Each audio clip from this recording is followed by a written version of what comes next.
Education is the passport to the future, for tomorrow belongs to those who prepare for it today.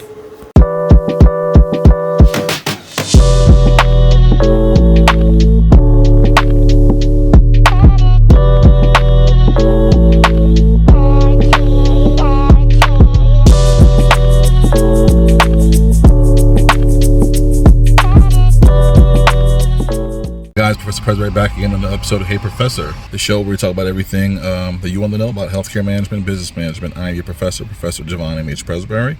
Welcome back. If you watched that other video, or aka the last video, that was a basic overview of the DNFB. This is going to be a little bit more in depth. And yes, this is an opener that I recorded a separate time in a separate place just to kind of slot in there so it's not too jarring. It was going to be a longer video, but I decided to break it up. I thought that could really give you a better overall experience. This video is going to break down an actual real DNFB that's been completely scrubbed. Hope you guys enjoy. Thanks. Bye-bye.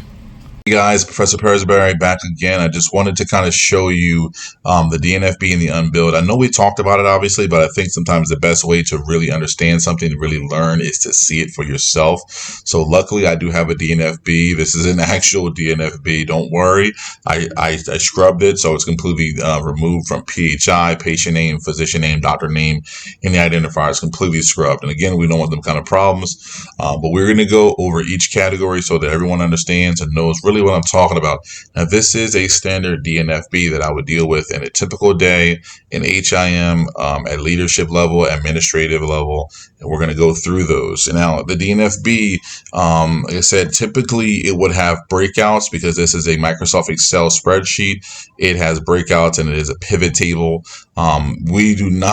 We're not going to do the breakouts today because if I were to do that, it would have that information, but I've already scrubbed it. So we're going to pretend I'm double clicking, right? So let's pretend in our hearts and our minds I'm double clicking and we're getting those breakouts. Again, all those categories are represented here. So we're going to go over that information category by category so you really understand how that workflow looks like. Starting from the top, as you can see, well, let's actually go to the bottom. The grand total for the DNFB is 235 cases. That means that we have 235 individual items on this DNFB, coming to a total of a little bit over 28 million. So I kind of round up. Let's just say $29 million, right, for these 235 cases. And they're broken down into those categories, and I'll go over them with you. Again, starting from the top, and admit orders. Case volume of 1, you can see the financial impact of the organization is about $8,000. I like to round up, so that's 8,000. Let's go over to our breakout table. You'll see here admit orders, no admit order, missing documentation, admit orders, obviously. So this case did not get an admit order, therefore we're not able to really finalize it and code it and bill it out as we should. So I will have an individual on my team reach out to the physician that is responsible, and we would get that admit order so that way we can kind of code and finalize and bill that out. Obviously, like I said, everything kind of drops out. I have everything broken out already, so we're going to circle back to our summary. Our next is awaiting coder completion, and we're looking at about $230,000 to case volume. So we're going to go down. We're going to go to our awaiting coder completion, and you can kind of see these are the cases. You can see the discharge date, so you kind of know when the patient was admitted and discharged. We already know that these are cases that just have not been completed, so that's just it's awaiting coder completion. So there's nothing holding this up aside from the fact that the coders haven't done them. We're going to go back to our summary.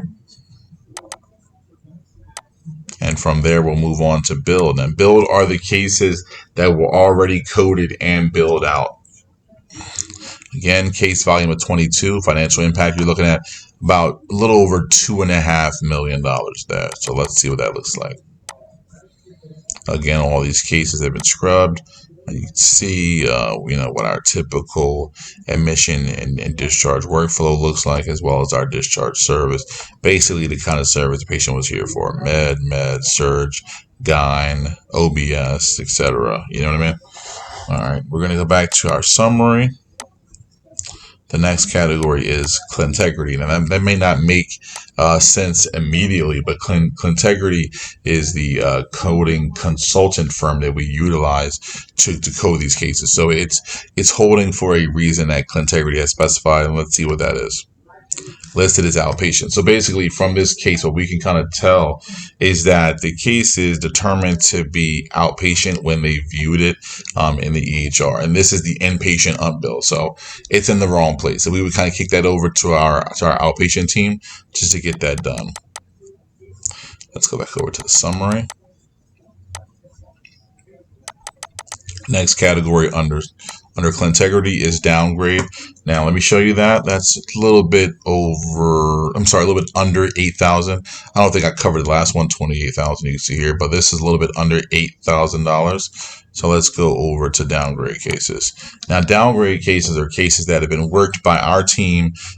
So there's really a combination of admitting the HIM team as well as case management to make these things happen, but it's determined that this case does not meet the requirements, it does not meet the medical necessity for an inpatient stay.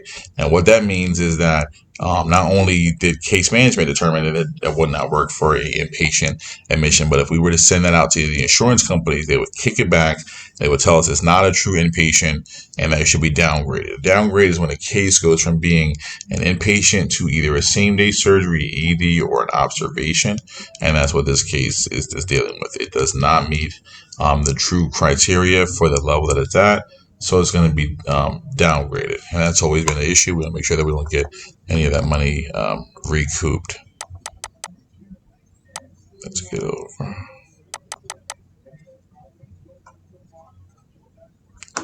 Okay, like I said, downgrading is a collaboration between admitting, HIM, and case management to really make those things happen. Missing documentation, always a fan favorite. You can see it's hovering with 20 volume cases around 1.5 million. And basically, that means that whatever's going on with the case is missing. Maybe the H&P, maybe an op report, something, maybe a discharge, something, maybe path.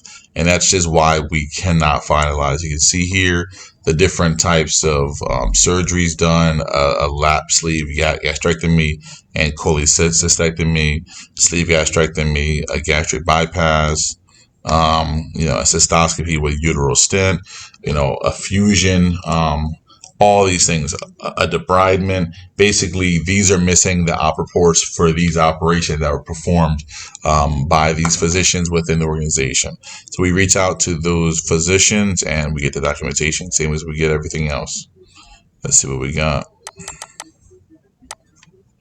We have not coded. Basically, these are the category of cases that have not yet been gotten to by the coders. Now, if you have your own internal team, obviously you can apply some more pressure. You can kind of put the screws. I don't want to say that we're putting the screws to somebody, but you can kind of put the screws to them. Now, if you also have a situation where, let's say, you have an external coding company, if you want to apply the pressure and say, hey guys, I need you guys to give overtime to your staff or do something so we can get these numbers down, that's not out of the question as well. We have about 70 cases here. We're looking at a little under $9 million. Let me show you what that looks like. So you can see here, you see the date and everything like that. You see that Dr. Smith did all of these. And again, Dr. Smith, let's be very clear, Dr. Smith is a made-up name. It's been scrubbed, so you don't have to worry about that. All right, circling back for our summary. Okay. Queries. We have about 60 queries, so they're looking at a little bit in the range of $5.5 million. Let me show you what the query looks like. Again, a query being any time that you have to ask the physician for clarity on a medical record. That's what a query is. Now, these are waiting for completion for those queries. Once we receive them, documentation is cleared up, and we can move on. We can kind of get that coded and out of the way.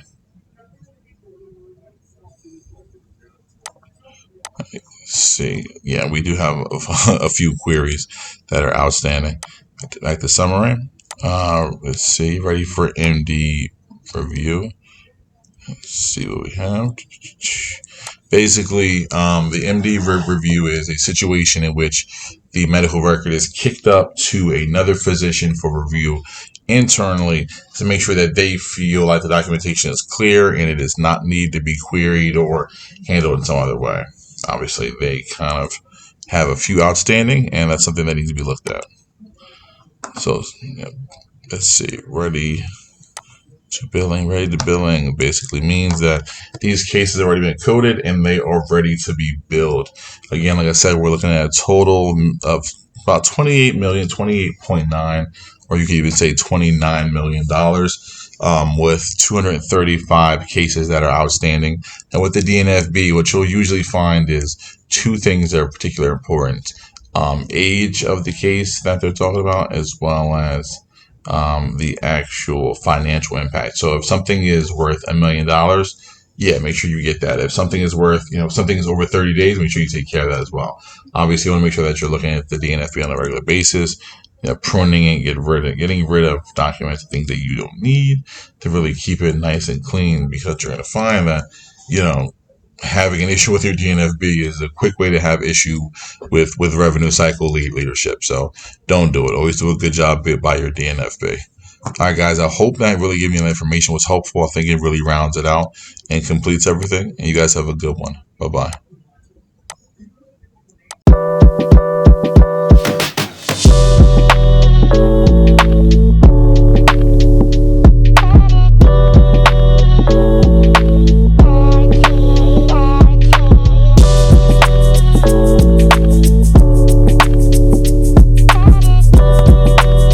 Intelligence is not enough. Intelligence plus character. That is the true goal of education.